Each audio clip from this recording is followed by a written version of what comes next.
Baiklah, bismillahirrahmanirrahim. Assalamualaikum warahmatullahi wabarakatuh. Perkenalkan, kami dari kelompok 4 Arsitektur Perusahaan Prodi Sistem Informasi Universitas Tadulako. Pada kesempatan kali ini kami akan mempresentasikan tentang Arsimed dan permodelan arsitektur perusahaan PT Student Learning. Langsung saja kita masuk ke penjelasan tiap poinnya. Assalamualaikum warahmatullahi wabarakatuh. Saya Firdatra dengan NIM F5212472. Saya akan menjelaskan ringkasan konsep dasar Archimed. Pada Archimed ada beberapa bagian yang memiliki fungsinya masing-masing. Yang pertama yaitu modul, tempat untuk meletakkan objek yang dibuat dalam model. Yang kedua, palette, menyimpan semua elemen Archimed yang akan digunakan. Yang ketiga, model, memperlihatkan elemen dan hubungan dalam tampilan. Yang keempat, properti, memperlihatkan nama yang kita beri pada setiap elemen. Yang kelima, navigator, menunjukkan hubungan antara objek-objek yang dipilih dalam tampilan. Yang keenam, visualizer, memperlihatkan hubungan yang dipilih dengan objek. Ada juga Archimed memiliki 3 lapisan utama, yaitu 1. Lapisan bisnis atau business layer yang berwarna kuning. 2. Lapisan aplikasi atau application layer yang berwarna biru. Ketiga, lapisan teknologi atau teknologi layer yang berwarna hijau. Warahmatullahi wabarakatuh. Perkenalkan, nama saya Bentilo Samboling dengan NIM 521-24094. Sini saya akan menjelaskan bagian business layer dan aplikasi layer. Sini pertama ada business actor. Business actor ini merupakan pihak luar seperti pelanggan, mitra atau organisasi yang berinteraksi dengan sistem bisnis. Yang kedua itu business role. Business role ini peran tanggung jawab tertentu yang dijalankan oleh aktor, misalnya itu manajer atau kasir. Yang ketiga itu business collaboration. Business collaboration ini kerjasama antar bisnis role untuk mencapai tujuan tertentu. Yang keempat ini business interface. Business interface ini adalah titik kontak tempat bisnis service yang ditawarkan kepada pengguna atau aktor eksternal. Yang keenam itu business proses, yang itu rangkaian aktivitas langkah-langkah yang ditawarkan kepada pelanggan. Yang keenam itu business function. Business function ini adalah kapabilitas utama dalam bisnis yang efektif, tetap, dan berkelanjutan. Yang ketujuh itu business interaction. Business interaction ini adalah interaksi aktif antar peran dalam suatu proses bisnis. Yang ke-8 itu business event. Business event ini kejadian yang memulai, mengubah, atau menghentikan aktivitas bisnis. Misalnya itu pelanggan mengirim permintaan. Yang ke-9 itu business service. Business service ini adalah layanan bernilai bisnis yang ditawarkan kepada pelanggan atau pihak lain. Baik, setelah saya menjelaskan business layer, sini saya akan menjelaskan kembali apa itu application layer. Sini yang pertama itu ada application komponen. Ini merupakan bagian dari aplikasi yang menjalankan fungsi tertentu seperti modul logging yang menangani proses dari pengguna. Yang kedua itu application collaboration, yaitu kolaborasi atau kerjasama antar komponen aplikasi menyelesaikan suatu proses tertentu. Yaitu contohnya itu modul checkout bekerjasama dengan modul stock. Yang ketiga itu application interface. Ini adalah titik masuk dari aplikasi yang digunakan untuk pengguna atau sistem lain.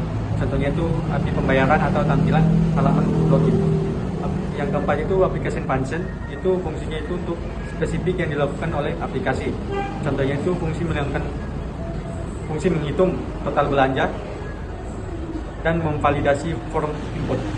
Yang kelima itu application process. Oke, saya akan lanjut bagian fungsi elemen teknologi layer. Sini yang pertama itu ada node. Node ini adalah tempat fisik atau virtual tempat aplikasi yang dijalankan. Yang kedua itu sistem software. Ini adalah perangkat lunak, sistem yang mendukung jalannya aplikasi. Dan yang ketiga itu device. Ini perangkat yang keras tempat teknologi berjalan. Yang keempat itu teknologi interface. Ini adalah titik interaksi antar teknologi dan pengguna aplikasi. Yang keempat itu teknologi service, yaitu layanan yang disediakan oleh teknologi untuk digunakan aplikasi. Baik, perkenalkan, nama saya Sadar Ramadan. Saya akan menjelaskan tentang pemetaan tiap blok BMC pada lapisan bisnis Archimed. Nah, untuk memahami pemetaan antara bisnis model kanvas atau biasa dikenal BMC dan lapisan bisnis Archimed, kita perlu melihat bagaimana elemen-elemen BMC dapat dihubungkan dengan elemen-elemen dalam lapisan Archimed. Nah, berikut pula penjelasannya. Nah, yang pertama ada customer segment. Nah, yang dimana pemetaan ke Archimedes itu dalam lapisan Archimedes, customer segment dapat dimodelkan sebagai aktor. Nah, aktor pula mempresentasikan pelanggan yang berinteraksi dengan sistem seperti siswa SMA, mahasiswa, dan alumni baru. Nah, yang selanjutnya ada key resource atau sumber daya utama yang dalam pemetaan ke Archimedes. Key resource dapat dimodelkan sebagai resource dalam lapisan bisnis Archimedes. Nah, resource ini menjadi aset yang diperlukan untuk menjalankan bisnis seperti teknologi pembelajaran, tim pengembang aplikasi, konten kreator edukasi, dan jaringan mentor yang berpengalaman. Nah, sebagai contoh yaitu tim developer, teknologi pembelajaran, konten kreator, dan mentor profesional. Nah, yang keenam ada key activities atau aktivitas inti. Nah, yang dalam pemetaan ke Archimedes, key aktivitas ini dapat dimodelkan sebagai bisnis proses dalam lapisan bisnis Archimedes.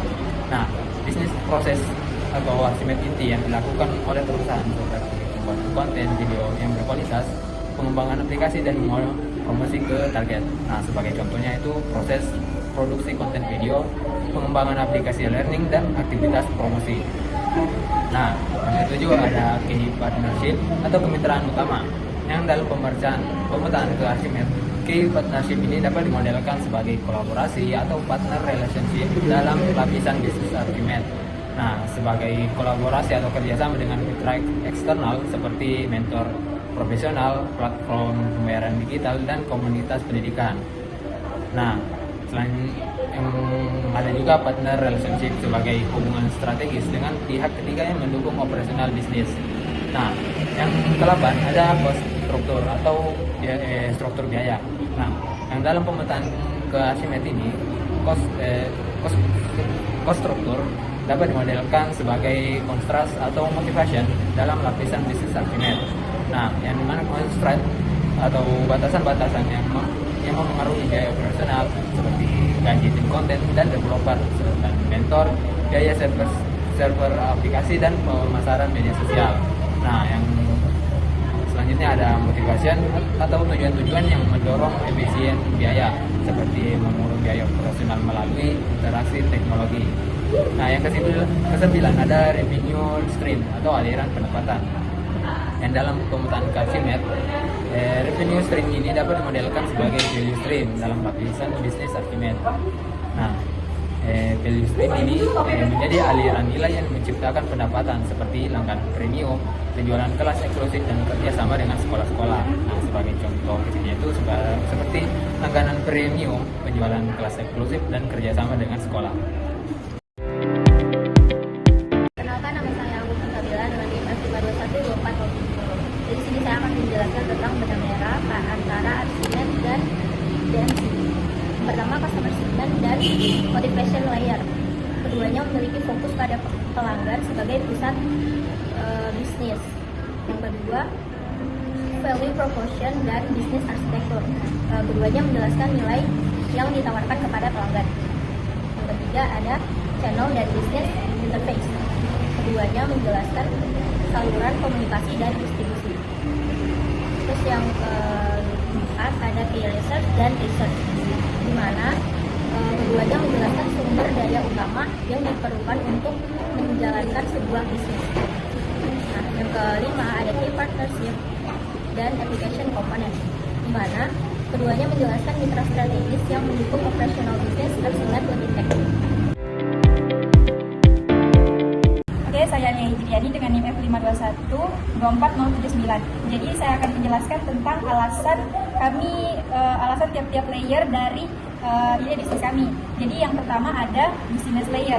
Nah, business layer ini sendiri untuk menggambarkan langkah-langkah atau aktivitas bisnis yang terjadi dalam ide bisnis di PT Student Learning. Kemudian yang kedua ada motivation layer. Nah, motivation layer sendiri untuk menjelaskan alasan atau tujuan dari sistem ini dibuat. Jadi di situ akan dijelaskan apa tujuan kedepannya untuk PT Student Learning ini.